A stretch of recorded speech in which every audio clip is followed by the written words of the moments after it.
स्वागत है।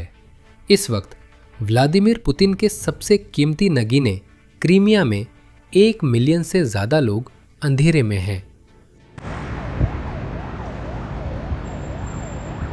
क्रीमिया जल रहा है, बिजली ग्रिड फेल है और डरे रूसी नागरिकों का बड़ा पलायन अब एक डरावने बंद रास्ते पर रुक गया है। लेकिन देखिए, इस आपदा का सबसे पागलपन भरा हिस्सा है कि यूक्रेन ने इसे कैसे किया। पिछले 48 घंटों में यूक्रेनी बलों ने मनोवैज्ञानिक युद्ध और रणनीतिक भटकाव में एक बेहतरीन मिसाल पेश की है।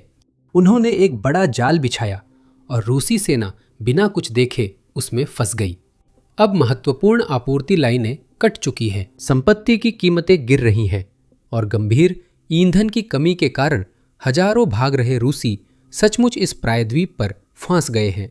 स्थिति इतनी तेजी से बिगड़ रही है कि इस पूरे युद्ध में पहली बार शीर्ष रूसी प्रचारक जनता को बेतहाशा ये समझाने की कोशिश कर रहे हैं कि पुतिन अपनी सबसे बड़ी भू राजनीतिक जीत नहीं हारेंगे। इस वीडियो में बताया गया है कि यूक्रेन ने रूस के लिए कौन सा जाल बिछाया, रूसी लॉजिस्टिक्स कैसे कमजोर हुई और इंटरनेट मीम्स से क्रेमलिन कैसे दबाव में है। नमस्ते, मैं सैम हूं। आइए समझते हैं कि खास तौर पर क्रीमिया में हम यहां तक कैसे पहुंचे। अब ये समझने के लिए कि कल रात का हमला क्यों सफल रहा, हमें उस तैयारी को समझना होगा जिसने इसे संभव बनाया। तो चलिए 2 रात पहले 21 जून पर वापस चलते हैं। यही वो रात थी जब ये सब शुरू हुआ था और यह है अब तक के युद्ध में देखी गई सबसे साफ सुथरी रणनीतिक धोखाधड़ी में से एक साबित हुई। 21 तारीख की रात को यूक्रेनी सेनाओं ने एक सटीक हमला किया जो सिर्फ रिफाइनरियों या ईंधन डिपो पर नहीं था। ऐसा यूक्रेन नियमित रूप से करता रहा है, लेकिन इस बार उन्होंने एक ऐसी चीज को निशाना बनाया जिसकी रूस को सच में जरूरत है, रूसी वायु रक्षा प्रणाली। इस रिपोर्ट पर नजर डालिए। उन्होंने रूस के S-400 मिसाइल सिस्टम के 4 रडार स्टेशनों को नष्ट किया। साथ ही उन्होंने रूस द्वारा इस्तेमाल 2 पैंटसिर गन और मिसाइल सिस्टम भी नष्ट किए। अब ये सिस्टम्स बहुत महत्वपूर्ण थे क्योंकि ये सभी 6 केर्च ब्रिज पर स्थित थे, वो पुल जो मुख्य भूमि रूस को कब्जे वाले क्रीमिया से जोड़ता है। अब यही वो जगह है जहां मैं चाहता हूं कि आप लोग कुछ कल्पना करें। कल्पना कीजिए कि आप एक रूसी जनरल हैं और आपने अभी अभी ये हमला होते हुए देखा है। 6 एयर डिफेंस सिस्टम्स जो इस पुल पर थे, जिसे पुतिन बचाना चाहते हैं, सफलतापूर्वक नष्ट हो गए। आप क्या सोच रहे हैं? आप सोच रहे होंगे कि यूक्रेन एयर डिफेंस सिस्टम्स खत्म होते ही पुल पर हमला करेगा। असल में बहुत से लोग, जिनमें मैं और पूर्व नेवी सील चक फार्बी शामिल है, ने यही बात कही थी। पुल तबाह किए जाने के लिए खुला पड़ा था, तो यही वो जगह थी जहां यूक्रेन अगला हमला करेगा। और यही वजह है कि रूस घबराने लगा, रूसी जनरल घबराने लगे। हमारे पास सैटेलाइट फुटेज है जो दिखाता है कि उन्होंने आगे क्या किया। ये तस्वीरें 21 जून की स्ट्राइक के कुछ घंटों बाद ली गई थीं। आप देख सकते हैं कि रूसी दल पुल की सुरक्षा मजबूत करने के लिए तेजी से काम कर रहा है। वे सुरक्षात्मक अवरोध बना रहे थे, नष्ट हुई वायु रक्षा प्रणालियां बदल रहे थे और नौसैनिक सुरक्षा लगा रहे थे ताकि यूक्रेन समुद्र आधारित ड्रोन से पुल को नुकसान न पहुंचा सके। क्रेमलिन पुल पर हमले की तैयारी में था, जबकि यूक्रेन चुपचाप कुछ और निशाना बनाने की योजना बना रहा था। यूक्रेन ने जिन वायु रक्षा प्रणालियों को नष्ट किया था वे केर्च पुल पर थी, लेकिन वे पूरे प्रायद्वीप की सुरक्षा करती थीं। अब जब वायु रक्षा प्रणालियां हटा ली गई तो क्रीमियन प्रायद्वीप पर यूक्रेन के पास और विकल्प थे और उसने यही किया।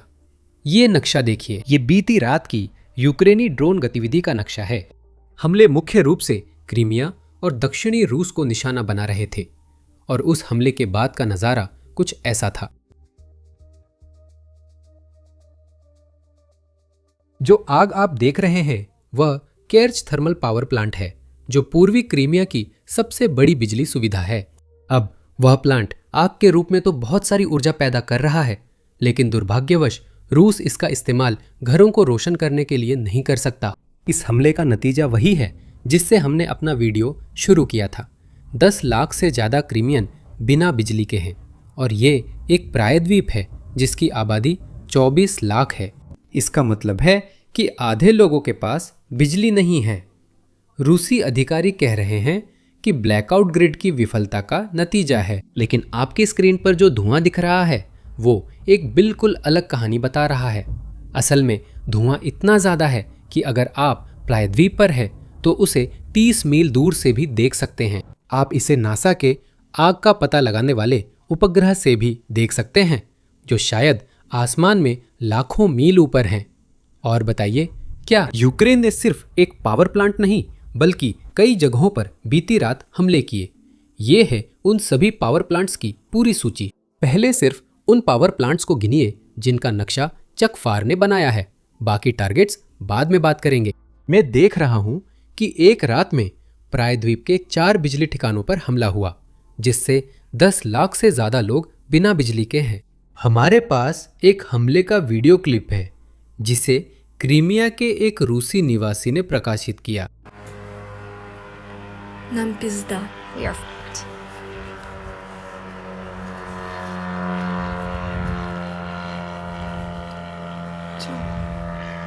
Нам बस इतना ही।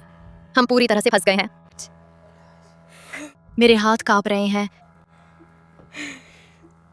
तो अगर आप इस समय क्रीमिया में रहने वाले एक रूसी है तो साफ जवाब यही है कि आप अपना सामान पैक करें, यहाँ से निकल जाएं और वापस सुरक्षित जगह चले जाएं, जो कि बहुत बहुत दूर होगी। लेकिन दुर्भाग्यवश आपको कार चलाने के लिए ईंधन चाहिए, आपको ट्रेन में चढ़ने के लिए भी ईंधन चाहिए, शायद हवाई जहाज में चढ़ने के लिए भी ईंधन चाहिए। लेकिन मुझे लगता है कि क्रीमिया में हवाई जहाज लगभग पूरी तरह बंद है, तो आप सच में कहीं नहीं जा सकते। ये मैं सिर्फ अंदाजा नहीं लगा रहा। हमारे पास मॉस्को निवासी के वीडियो है जो क्रीमिया में फंसे हैं और यही कह रहे हैं। देखिए, हम स्टेशन पर पहुंचे, लेकिन ये कोई स्टेशन नहीं है। ये बिल्कुल भी स्टेशन नहीं है। हम कहीं बीच में खड़े हैं, चारों तरफ सिर्फ पत्थर हैं। ये तो बस पूरी तरह से बेकार है। हे भगवान, मैं यहाँ क्यों हूँ? मुझे मॉस्को लौटना है। ये खंडहर क्या है? जो भी ये देख रहा है और मॉस्को से है, उनसे कहूँगा कि मुझे अब भी लगता है क्रीमिया मॉस्को से ज़्यादा सुरक्षित है। अभी हमने ऑयल डिपो को आसमान में उड़ते देखा तो मुझे मॉस्को सुरक्षित नहीं लगता। यूक्रेन ने यह भी घोषणा की कि उसने उत्तरी क्रीमिया में उत्तरी क्रीमिया नहर पर बने एक रेलवे पुल को नष्ट कर दिया है। ये पुल एक ट्रांसपोर्ट कॉरिडोर का हिस्सा है जिसका इस्तेमाल माल, संसाधन और यहाँ तक कि सैन्य उपकरणों को दोनों दिशाओं में ले जाने के लिए किया जाता है। ये रूस से क्रीमिया तक जाता है ताकि फ्रंट लाइन पर तैनात सैनिकों को फिर से आपूर्ति की जा सके। इसके अलावा ये प्रायद्वीप के भीतर भी सामान पहुंचाता है ताकि रूसी सेना खुद को बनाए रख सके। अब वो रास्ता कल रात यूक्रेनी हमले के कारण बंद हो गया है। ये यूक्रेनी अभियान का हिस्सा है जिसे हमने पहले भी कवर किया है। इसे लॉजिस्टिकल लॉकडाउन कहा जाता है और अंदाज़ा लगाइए, ये वास्तव में रूसी लॉजिस्टिक्स को निशाना बना रहा है। अब यूक्रेन ने रूस की सैन्य लॉजिस्टिक्स को निशाना बनाने के लिए यह ऑपरेशन शुरू किया, लेकिन अब जब रूस को फ्रंटलाइन पर सैनिकों को आपूर्ति करने में मुश्किल हो रही है तो वे क्या कर रहे हैं? वे नागरिक लॉजिस्टिकल रूट्स या नागरिक ट्रकों, नागरिक जो भी चीजें सैन्य आपूर्ति के लिए इस्तेमाल की जा सकती हैं, उनका उपयोग कर रहे हैं। और इससे क्रीमिया में रहने वाले रूसी नागरिकों के लिए समस्या पैदा हो रही है, क्योंकि अब वे हर तरह की कमी का सामना कर रहे हैं। खाना खत्म हो रहा है, मक्खन खत्म हो रहा है, जो भी आप सोच सकते हैं, सब चीजों की कमी हो रही है। इस क्लिप को सुने जिसे एक रूसी महिला ने क्रीमिया से जारी किया है और देखें रोजमर्रा की जिंदगी कितनी कठिन हो गई है। मुझे पूछने में बुरा लग रहा है, क्या पेट्रोल को लेकर जो घबराहट है वो बाकी सब चीजों में भी फैल रही है? हम दुकान आए और मांस वाले सेक्शन में गए। यहाँ आपको क्या मिल सकता है? सिर्फ चिकन विंग्स जिन्हें कोई नहीं चाहता, बाकी सब कुछ कहाँ है? समझ गई, ये स्पष्ट नहीं है। या तो ये बिक चुका है या खाने के लिए घबराहट शुरू हो गई है। अब ये कार्रवाई रूस के अंदर भी समस्याएं पैदा कर रही है, सिर्फ कब्जे वाले इलाकों में नहीं। और रूसी नागरिकों को बहुत सारी चीजों की कमी का सामना करना पड़ रहा है, सिर्फ ईंधन में ही नहीं बल्कि लगभग हर उस चीज में जिसकी आप कल्पना कर सकते हैं। बड़ी रणनीति समझने से पहले हमें एक मीम ब्रेक लेना चाहिए। पिछली बार आपको ये हिस्सा पसंद आया था, तो मेरे पास और मीम्स हैं। जैसा कि आप लोग जानते हैं, इंटरनेट को मजे करना बहुत पसंद है। और सोचिए क्या हुआ, पुतिन को जिन यूक्रेनी हमलों का सामना करना पड़ रहा है उसकी वजह से इंटरनेट पर नया कंटेंट आ गया है। तो चलिए एक नजर डालते हैं। अब यहाँ सबसे जरूरी हिस्सा है। सुन त्जू ने आर्ट ऑफ वॉर में कहा था, मीम बनाओ जब तक वे रो न दे, फिर उनके रोने पर भी मीम बनाओ। यूक्रेनियन भी ऐसा ही कर रहे हैं। अब जो ये मीम्स आ रहे हैं, हमारे पास बस एक ही नियम है। अगर आपको इनमें से कोई मीम पसंद आए तो नीचे कमेंट्स में बताइए कि आपका फेवरेट कौन सा है। अगर आपने सब्सक्राइब नहीं किया है तो सब्सक्राइब बटन दबाएं। अब मीम्स देखें। पहला मीम सबसे बड़े रूसी प्रचारक से है। वे कहते हैं, मॉस्को पर हमला यूक्रेनी नहीं था, ये सिर्फ एसएसओ है, जैसे पुतिन ने एसएमओ शुरू किया था। इस बार ये खास स्मोक स्क्रीन ऑपरेशन है। लोग मजाक कर रहे हैं, पर मुझे लगता है रूस इसे जल्द ही आधिकारिक बहाने के रूप में इस्तेमाल करेगा। अगला है, कोई शैंपेन खोल रहा है और उसका ढक्कन तो जैसे कहीं गायब हो गया। काफी मजेदार है। और आखिरी वाला शायद मेरा पसंदीदा है, क्योंकि मैं पहले बहुत गेम खेलता था। हमारे पास एंग्री बर्ड्स 2026 का नया पोस्टर है। मुझे लगता है कि रूस को यह गेम ज्यादा पसंद नहीं आएगा। और आखिर में मेरा पसंदीदा है, ये खुद पुतिन है। पुतिन ने कहा, मैंने वादा किया था कि अब हमें चीन के पेट्रोल पंप के नाम से नहीं जाना जाएगा। लेकिन इसमें ट्विस्ट है, अब ये सच में हकीकत बन रहा है, सिर्फ मीम नहीं रह गया। यूक्रेनी ड्रोन हमलों के कारण रूस अब सिर्फ तेल निर्यात पर रोक ही नहीं लगा रहा, बल्कि दूसरे देशों से तेल आयात करने पर मजबूर भी हो गया है। ये दुनिया का दूसरा सबसे बड़ा तेल भंडार वाला देश है और अब ये आयात कर रहा है। मुझे लगता है कि पुतिन नेताओं में एक दुर्लभ उदाहरण है। वो अपने वादे पूरे तो करते हैं, बस उस तरीके से नहीं जैसा कोई सोच सकता था। अपने पसंदीदा मीम को कमेंट करें। अब कहानी के गंभीर हिस्से पर लौटते हैं। अब जैसा कि आप लोग अंदाजा लगा सकते हैं, क्रीमिया पर हो रहे सभी हमलों की वजह से रूसी निवासी अब उस प्रायद्वीप का आनंद वैसे नहीं ले पा रहे हैं जैसे पहले लेते थे। ये कभी लोकप्रिय छुट्टियां मनाने की जगह थी, जहां लोग परेशानियां भूलने आते थे, लेकिन अब रूसी लोग कहते हैं कि वैसा महसूस नहीं होता। हालांकि मौसम बिल्कुल वैसा ही है, अच्छा और खूबसूरत है, लेकिन जो लोग प्रायद्वीप पर है उनकी आंखों में अब वो खुशी नहीं है जो पहले हुआ करती थी। उस क्लिप से पहले मेरे पास एक ज़रूरी संदेश है। ज़्यादातर लोग मेडिकेयर के बारे में ये नहीं जानते। मुझे भी ये हाल ही में पता चला। मेडिकेयर सिस्टम जानबूझकर उलझन पैदा करता है। मेल, रोबोकॉल्स और हर जगह विज्ञापन आते हैं। कई ब्रोकरों को बड़ी इंश्योरेंस कंपनियों से प्रोत्साहन मिलता है, इसलिए उनकी सलाह हमेशा आपके हित में नहीं होती। आज मैं आपको हमारे पार्टनर चैप्टर के बारे में बताना चाहता हूँ। चैप्टर पूरी तरह स्वतंत्र है, यानी उन्हें किसी प्लान को थोपने के पैसे नहीं मिलते। असल में वे एकमात्र मेडिकेयर सलाहकार हैं जो पूरे देश में हर प्लान की तुलना कर सकते हैं। इसका मतलब है कि आप सच में अपने सभी विकल्प देख पा रहे हैं। और बात यह है, अगर आप पहले से सही प्लान पर हैं तो वे आपको यही बताएंगे, लेकिन अगर आप सही प्लान पर नहीं हैं तो वे सच में आपकी मदद करेंगे कि आप सही प्लान पर स्विच कर सकें। वे ऐसे ही लोग हैं। पिछले साल जिन लोगों ने चैप्टर के साथ स्विच किया, उन्होंने औसतन $1100 बचाए। ये बहुत बड़ी रकम है। सबसे खास बात यह है कि ये बिल्कुल मुफ्त है और इसमें 20 मिनट से भी कम लगते हैं। कॉल करें 5413590903 या askchapter.org/basics पर जाएं। फिर से नंबर है 5413590903। इसमें 20 मिनट से कम समय लगता है और ये आपको हजारों $1,000 बचा सकता है। अब चलिए इस संदेश पर आते हैं जो क्रीमिया से है, जहां एक रूसी निवासी बता रही हैं कि उन्हें क्यों लगता है कि कुछ बदल गया है। सुनिए। आप जानती हैं, हाल ही में मुझे ऐसा लग रहा है। आप जानती हैं, हाल ही में कोई पतनशील या दबा हुआ मूड महसूस कर सकता है, शायद डिप्रेशन जैसा भी। ये कहना मुश्किल है कि इसकी वजह क्या है। बिल्कुल, ये विश्लेषण करना बहुत मुश्किल है कि इसका संबंध किससे है। शायद अपने खान पान को साफ करना फायदेमंद होगा। शक्कर को बाहर कर दें। शायद विटामिन सी सप्लीमेंट्स भी जोड़ लें। इसे समझना थोड़ा मुश्किल है। ऐसा लगता है कि आप क्रीमिया में रहते हैं। वहाँ सूरज है, वहाँ समुंदर है। क्या हुआ? क्या कमी है? शांत रहना, खुश रहना। यह बिल्कुल भी साफ नहीं है। सच कहूं तो। अब मुख्य मुद्दे पर ध्यान दें। पुतिन और क्रीमिया के लिए इसका क्या अर्थ है? क्या रूस इसे रख पाएगा? शॉन पेनार का अच्छा विश्लेषण देखें। रूस के लिए क्रीमिया अब मारियोपोल जैसा मोड़ बनता जा रहा है। पूरे क्षेत्र में ईंधन की कमी है, हमलों से लॉजिस्टिक्स प्रभावित है और अब कर्च ब्रिज यूक्रेन की टारगेट लिस्ट में पहले से ज्यादा ऊपर है। विश्वसनीय सूत्रों के अनुसार रूसी प्रायद्वीप छोड़ने की कोशिश के चलते संपत्ति की कीमतों में भारी छूट दी जा रही है।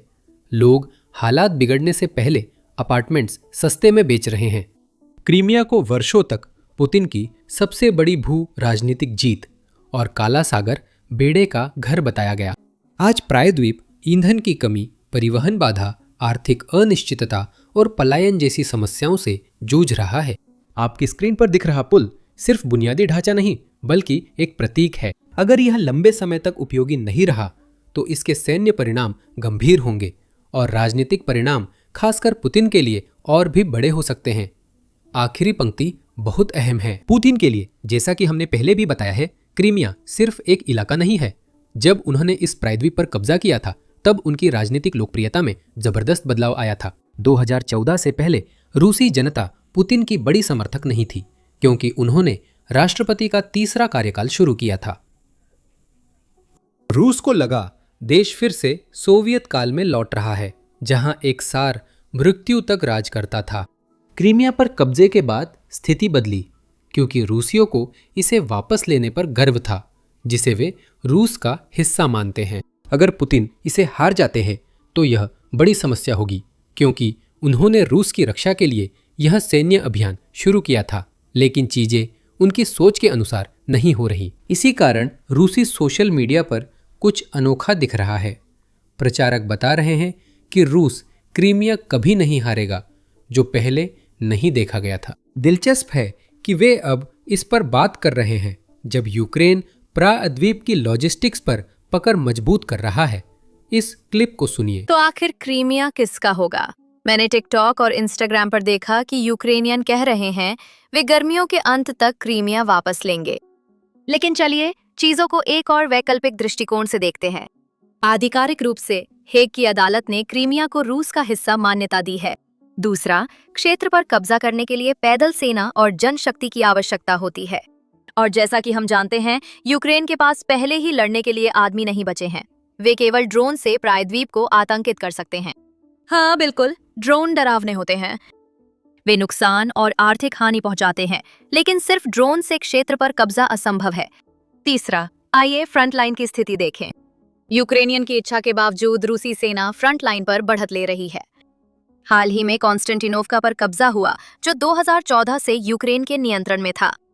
लेकिन सबसे महत्वपूर्ण बात यह है कि क्रीमिया के लोग पहले ही पानी और बिजली की नाकेबंदी झेल चुके हैं, और मुझे विश्वास है कि वे निश्चित रूप से ईंधन की नाकेबंदी भी सह लेंगे। इन सभी हमलों का उद्देश्य रूसी संघ की जनता को विचलित करना और लोगों के बीच घबराहट पैदा करना है। इसीलिए आपको इंटरनेट पर जो कुछ भी दिखता है उसे आलोचनात्मक नजरिए से परखना चाहिए और उसी के अनुसार अपने निष्कर्ष निकालने चाहिए। मैं देखना चाहता हूं कि रूसी राज्य मीडिया इसे कैसे कवर कर रहा है, क्योंकि एक वक्त आता है जब रूसी जनता से बोला गया झूठ हकीकत के बोझ से टूट जाता है। लोग देख सकते हैं क्रीमिया में क्या हो रहा है और प्रायद्वीप से भाग रहे लोगों से सुन सकते हैं कि उन्हें क्यों जाना पड़ रहा है। इसलिए रूसी राज्य मीडिया पर ध्यान देना जरूरी है। ये क्लिप सुनिए। जिससे हम यूक्रेनी ड्रोन हमलों के विषय पर आते हैं जो क्रीमिया और रूस के कई हिस्सों में हो रहे हैं। जाहिर है ये मॉस्को के लिए बहुत बड़ी चिंता का विषय है।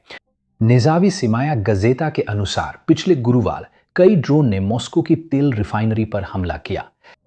कोमोसैन ने बताया है कि प्रायद्वीप पर हमला हुआ है, क्रीमिया पर ड्रोन से हमला किया गया है। हमले अन्य चीजों के अलावा कर्च क्रॉसिंग पर फेरी, तेल टर्मिनल और कई अन्य ऊर्जा अवसंरचना सुविधाओं पर किए गए थे। अधिकारियों ने बताया कि 4 लोगों की मौत हो गई और 28 अन्य घायल हो गए। निजावी सिमाया गजेता बताती है कि क्रीमिया में जनता के लिए ईंधन की बिक्री और रूसी कूपन से आपूर्ति निलंबित है। ईंधन सिर्फ उन्हीं सरकारी सेवाओं को मिलेगा जो गणराज्य के जरूरी कार्य और सुरक्षा सुनिश्चित करती हैं। इसके अलावा अब क्रीमिया में बिजली की समस्या भी है। रूसी अखबारों में मुख्य संदेश यही बना हुआ है, हाँ समस्याएं हैं, हम इसे स्वीकार करते हैं, लेकिन रूसियों को घबराना नहीं चाहिए। आज मॉस्कोस्की कॉम्सोमोलियत्स में यह कुछ इस तरह सुनाई देता है। जिसमें कहा गया है कि यूक्रेनी ड्रोन हमलों का उद्देश्य रसियों के बीच संकट की भावना और सीखी हुई लाचारी का एहसास पैदा करना है। सीखी हुई लाचारी, हार को स्वीकार करना है, लेकिन ऐसी हार के लिए कोई आधार नहीं है। कीव के हालिया हमलों से भू राजनीतिक स्थिति नहीं बदली। रूस अब भी दो प्रमुख परमाणु शक्तियों में एक है और यूक्रेन से हर मायने में ताकतवर है। ज़ेलेंस्की मॉस्को के खिलाफ विषम युद्ध से संतुलन साधने की कोशिश कर रहे हैं। हमें उन नियमों के अनुसार नहीं खेलना चाहिए जो हमारे भू राजनीतिक दुश्मन हमारे देश और उसके लोगों पर थोपने की कोशिश करते हैं। नियम हमारे होने चाहिए। अब हमारी आखिरी कहानी वास्तव में एक विशेष वीडियो का हिस्सा है जो हमने पूर्व नेवी सील चक फार के साथ बनाया था। यह बैटलफील्ड ब्रेकडाउन है जहां वो यूक्रेन की असली क्लिप्स का विश्लेषण करते हैं। ये पहले हमारी वेबसाइट पर प्रकाशित हुआ था, तो अगर मैं थोड़ा जवान लगूं तो हैरान ना हो। देखिए, ये यूक्रेनी एंटी एयरक्राफ्ट गनें हैं। ऐसा लगता है जैसे फिल्म या एनिमेशन से निकली हों। हाँ, तो जो हम वहाँ देख रहे हैं वो AAA एंटी एयरक्राफ्ट आर्टिलरी है और इसमें 20 से 40 मिलीमीटर तक की एंटी एयरक्राफ्ट फायरिंग शामिल होती है। और जब आप इसकी आवाज़ सुनते हैं तो आप एक ख़ास हिस्से को छक छक छक करते हुए सुन सकते हैं। वो शायद रेडार गाइडेड गन है, क्योंकि अगर आप सिर्फ 3 गोलियां चलाते हैं तो आपको सही निशाने पर होना ज़रूरी है।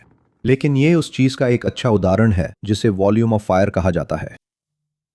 इन चीज़ों का इस्तेमाल ज़्यादातर इसी तरह से फायरिंग के लिए किया जाता है, खासकर शाहिद ड्रोन के खिलाफ जो कुछ हद तक ज़्यादा अनुमानित होते हैं और धीमे भी होते हैं। और वहाँ आप सच में देख सकते हैं कि एक स्पॉटलाइट ऊपर जा रही है। फिर से स्पॉटलाइट, ठीक वैसे ही जैसे द्वितीय विश्व युद्ध में थी। वे टारगेट पहचानने और रोशन करने की कोशिश कर रहे हैं और वहाँ कुछ जल रहा है और अचानक रुकना पड़ा है, तो वो वहीं पर एक हिट था। तो क्या यही वही गन है जिसका इस्तेमाल वे मिसाइल के खिलाफ करेंगे, या वह कुछ और होगी? देखिए, ये AAA यानी कम दूरी की वायु रक्षा प्रणालियां हैं। इसका इस्तेमाल क्रूज मिसाइल के खिलाफ किया जा सकता है, लेकिन इसमें आपको किस्मत से ही सफलता मिलेगी। हालांकि यूक्रेन में कई बहुत ही विकसित AAA सिस्टम्स हैं। उनमें से एक को स्काईनेक्स सिस्टम कहा जाता है और ये बिल्कुल टर्मिनेटर फिल्म जैसा है। ये एक पूरी तरह से AI संचालित स्वायत्त ऑटो कैनन है जो रडार द्वारा निर्देशित होती है। आप इसे बाहर रखकर प्रोग्राम कर सकते हैं कि किसकी रक्षा करनी है, फिर स्विच ऑन करें। यह अपने क्षेत्र में उड़ने वाली किसी भी चीज़ को ढूंढकर लॉक करेगा और हमला करेगा। तो जो कुछ आप देख रहे हैं उनमें से कुछ शायद स्काईनेक्स बैटरियां भी हैं, लेकिन जो आप यहाँ देख रहे हैं वो आखिरी स्तर की वायु रक्षा है जिसे AAA कहा जाता है। आप जानते हैं, आपके पास लंबी दूरी की वायु रक्षा प्रणालियां हैं जैसे पैट्रियट, और छोटी दूरी की जैसे नासैम्स और क्रोवेटल, और फिर उससे भी छोटी दूरी की जैसे स्टिंगर्स, और आखिरी रक्षा पंक्ति इस तरह की AAA होती है।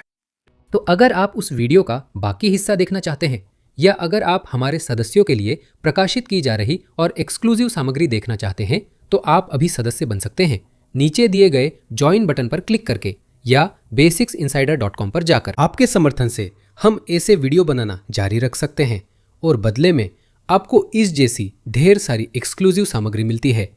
आज ही सदस्य बने और तुरंत एक्सेस पाए।